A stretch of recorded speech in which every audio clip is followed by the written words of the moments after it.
निशा यादव के साथ जो हुआ है या ललितपुर वाली बेटी के साथ जो हुआ है, तो इसके लिए आवाज़ उठानी है। बस ज़रूरत है तो एकजुटता की और ज़्यादा ऊर्जा के साथ विरोध करने की, शांतिपूर्ण तरीके। जय यादव, जय माधव, जय दादा श्री कृष्ण। बातें गंभीर हैं, मुद्दे गंभीर हैं और जो चीज़ें देखने में आ रही हैं वो है भेदभाव।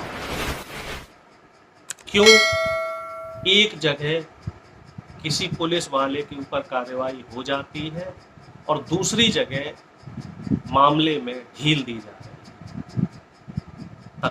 तकरीबन जो ये हमारा प्रदेश है, हत्या प्रदेश बना हुआ है, क्राइम प्रदेश बना हुआ है।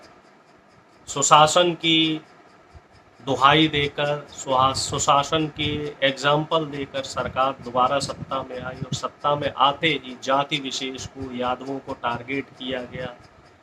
घर जाके उनकी हत्या हुई, कई जगह अभद्रताएं की घटनाएं आई, तमाम चीज़ें हो रही हैं। लेकिन इसमें एक पैटर्न देखने में आ रहा है कि जहाँ जहाँ भी जाति विशेष के दरोगा है तो उनके ऊपर अब तक कोई कार्रवाई नहीं हो रही। दो घटनाएं हुई, पूरा देश इन दोनों घटनाओं को देख रहा है, समझ रहा है। एक घटना चंदौली में हुई जहां उस बेटी को ये कहा जा रहा है कि बहुत सारे पुलिस वाले आए, पुलिस वालों ने दबस दी थी कन्हैया यादव को पकड़ने के लिए। कुछ गांव वालों की बोला जाए तो वो लोग ये भी कह रहे हैं कि दो कन्हैया यादव थे, किसी एक कन्हैया यादव को पकड़ना था लेकिन पुलिस दूसरे कन्हैया यादव के पास पहुंच गई, बिना सर्च वारंट के पहुंच गई। वहाँ कन्हैया यादव नहीं थे। कन्हैया यादव बालू उगाड़ती थे मामूली, उन पे छोटा सा केस था। उनकी बेटी के साथ बदतमीजी हुई।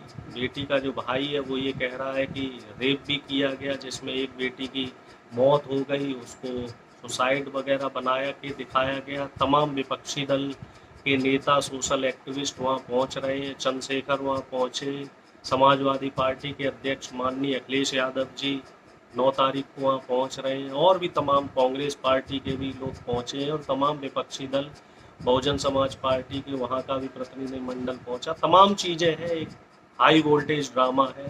लेकिन इसमें बात ये है कि जो अभियुक्त दरोगा है उसको अब तक सस्पेंड क्यों नहीं किया गया, उसके ऊपर कार्रवाई क्यों नहीं। जबकि इसके पैरेलल में ललितपुर में एक घटना होती है, एक नाबालिग बच्ची के साथ बलात्कार होता है, सामूहिक बलात्कार। बच्ची पीड़िता रिपोर्ट लिखवाने के लिए थाने जाती है। थाने में एसएचओ तिलकधारी सरोज भी बलात्कार करता है। तिलकधारी सरोज को सस्पेंड तो कर दिया जाता है, हालांकि उसे भी वीआईपी व्यवस्थाएं मिल रही, उसे भी थाने में वीआईपी, जेल में वीआईपी व्यवस्थाएं मिल रही हैं। तो इस समय जो सवाल उठ रहे हैं वो ये है कि न्याय आखिर किस तरह का। अगर पुलिस वाला जो रक्षक है, दोनों ही केस में रक्षक भक्षक बने हुए हैं, तो समाज किससे न्याय मांगे। हम लोग कोई भी बात होती है तो हमारे जहन में एक ही बात आती है, चलो पुलिस के पास जाते हैं, पुलिस से हमें न्याय मिले। ऐसा नहीं है कि सभी पुलिस एक जैसे हैं, सभी पुलिस वाले एक जैसे हैं। एक घटना नोएडा की है, 2-3 दिन पुरानी घटना है। नोएडा में गौर चौक है, ग्रेटर नोएडा वेस्ट में गौर चौक में गौर सिटी 2 के अंदर एक महिला 4थे मंजिल से नीचे गिरकर आत्महत्या करना चाहती है। 2 बच्चे हैं महिला के, पारिवारिक झगड़ा हो गया था। उनका पति 1 हफ्ते पहले कुछ पारिवारिक झगड़े की वजह से घर से चला गया था।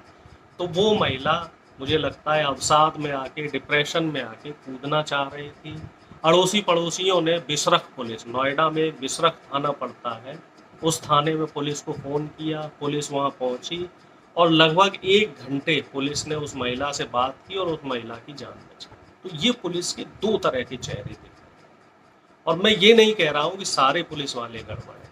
कुछ चुनिंदा पुलिस वाले ऐसे हैं जिन्हें सत्ता की सह मिली हुई है, जिन्हें सत्ता में मुख्यमंत्री कह लो या प्रशासन के टॉप लेवल के जो लोग हैं, शासन के टॉप लेवल के लोग हैं, उन्हें उनका संरक्षण मिला।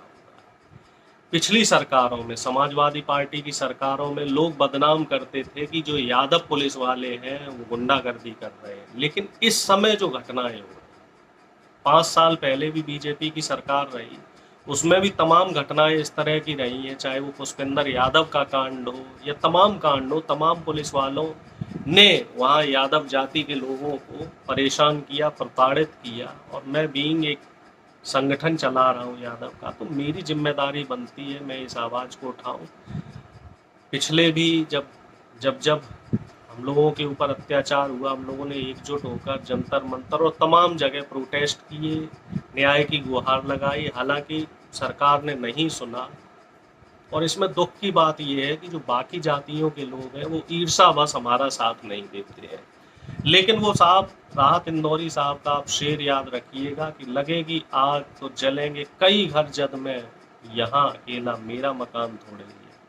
कल मुस्लिमों के ऊपर लिंचिंग हो रही थी, आज यादवों को प्रताड़ित किया जा रहा है, तो कल आपका भी नंबर आएगा। जहांगीरपुरी में भी एक गुप्ता जी और एक झा साहब का, जी हाँ, एक ब्राह्मण का और एक वैश्य का, जो कि कोर वोटर है, इस समय बीजेपी का कोर वोटर माना जाता है, इनके घर बुलडोज कर दिए गए। बाद में वो रो रहे थे, दुहाई दे रहे थे। नोएडा में भी एक पत्रकार, जी हाँ, एक शर्मा जी पत्रकार थे न्यूज 18 के, उनको आरएसएस के लोगों ने दौड़ाया था, उनकी वाइफ का बलात्कार करके निर्वस्त्र घुमाने की बात कही थी, उनके बच्चे को टॉर्चर किया। तो आप ये चीज़ मत मानिए कि आप बचेंगे, और इस तरह के 50 उदाहरण हैं।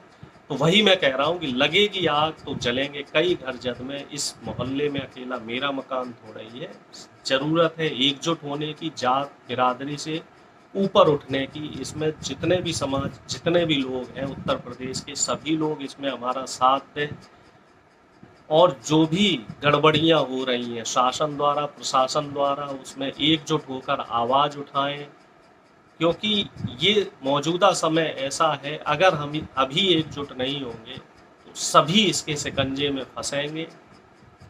समय बड़ा नाजुक है, परिस्थितियाँ बड़ी ही नकारात्मक हैं। शासन प्रशासन के लोग मुंह में दही जमा के और कान में रुई भर के बैठे हुए हैं, इनकी कान में जूं नहीं रेंग रही है। तो हमारी जिम्मेदारियां बढ़ जाती हैं। हमें एकजुट होकर, जो बहन निशा यादव के साथ जो हुआ है, या ललितपुर वाली बेटी के साथ जो हुआ है, तो इसके लिए आवाज़ उठानी है हम लोग। और जो हमारा संगठन है, ललितपुर भी गया है, चंदौली भी गया है, और तमाम संगठन पहुंच रहे हैं, तमाम लोग पहुंच रहे हैं।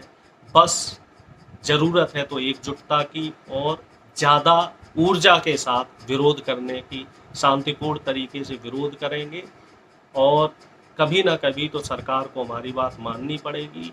हमें विरोध करना चाहिए, क्योंकि वोट देकर ही हमने सरकार बनाई थी, और सरकार की अगर कोई नीतियां गलत हैं, शासन प्रशासन अगर कुछ गड़बड़ी कर रहा है, तो ये हमारी जिम्मेदारी बन जाती है कि हम सरकार को चेताएं, सरकार को जगाएं, और अन्याय के खिलाफ आवाज़ उठाएं। मैं अपनी बात यहीं ख़त्म कर रहा हूँ। इस वीडियो को ज़्यादा से ज़्यादा शेयर करें, मुझे ट्विटर पे फॉलो करें, YADAVARUNESH। और हाँ, अपने बहुमूल्य विचार रखना ना भूलें। मेरा चैनल सब्सक्राइब करें और आवाज़ को बुलंद करें। ज़्यादा से ज़्यादा इस वीडियो को शेयर करते रहें। जय यादव, जय माधव, जय दादा श्री कृष्ण।